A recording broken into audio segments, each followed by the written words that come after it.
ग्वालियर में बहू की प्रताड़ना व दहेज एक्ट के झूठे मामले से तनाव में आए ससुर ने जहर खाकर जान दे दी।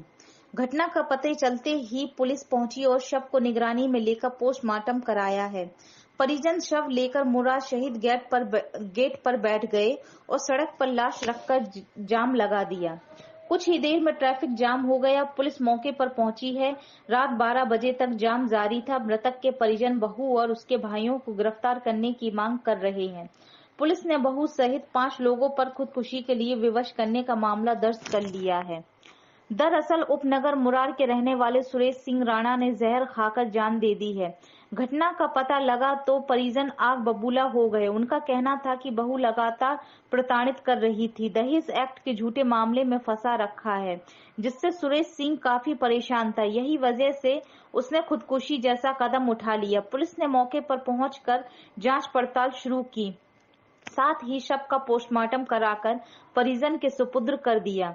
परिजन की मांग थी कि बहू व उसके भाइयों पर मामला दर्ज किया जाए। पुलिस जांच की बात कह रही थी। इसी विवाद पर परिजन सुरेंद्र सिंह का शव लेकर मुरार शहीद गेट पर बैठ गए और सड़क पर जाम लगा दिया। जाम लगते ही पुलिस मौके पर पहुंची। पुलिस ने काफी समझाइश दी, लेकिन परिजन बहू व उसके भाइयों पर मामला दर्ज करने और गिरफ्तारी करने की मांग पर अड़े हैं। पुलिस ने रात को मृतक की बहू मीना, उसके भाइयों सहित 5 लोगों पर खुदकुशी के लिए उकसाने का मामला दर्ज कर लिया है। पुलिस ने बहू व उसके भाइयों पर मामला दर्ज कर लिया और उसके बाद मृतक के परिजन को हटने के लिए कहा, लेकिन वह सड़क से शव को उठाने को तैयार नहीं थे। परिजन का कहना था कि बहू और उसके भाइयों को गिरफ्तार किया जाए, इसके बाद भी जाम खोलेंगे। रात तक पुलिस समझाइश दे रही थी।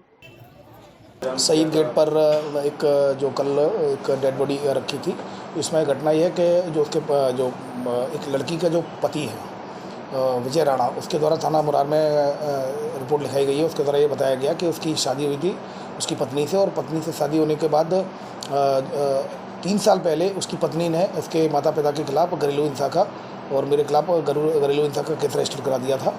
उसके बाद से लगातार कोर्ट के द्वारा एक राशि निर्धारित कर दी गई थी जो उनके द्वारा दी जाती थी, लेकिन पिछले कुछ समय से लड़की और लड़की के परिजन जो थे वो लगातार घर पर आकर मारपीट करते थे हमारे परिजनों के साथ, और 70 लाख रुपए की डिमांड करते थे कि मैं जो घरेलू हिंसा केस है मैं तभी वापस लूँगी जब मुझे 70 लाख रुपए मिल जाएंगे। तो इस तरह का दबाव बनाते थे। तो इस बात पर क्षुब्ध होकर उनके पिता के द्वारा कल सुसाइड कर लिया गया है। इस पर थाना मुरार में आईपी सेक्शन 306 के तहत जो उसकी पत्नी है, उसके माता पिता, उसके भाई और 2 अन्य, कुल मिलाकर 6 लोगों के खिलाफ 306 आईपी सेक्शन केस रजिस्टर कर लिया गया है। इन्वेस्टिगेशन में आई हुई साक्ष्यों के आधार पर वैधानिक कार्रवाई की जाएगी।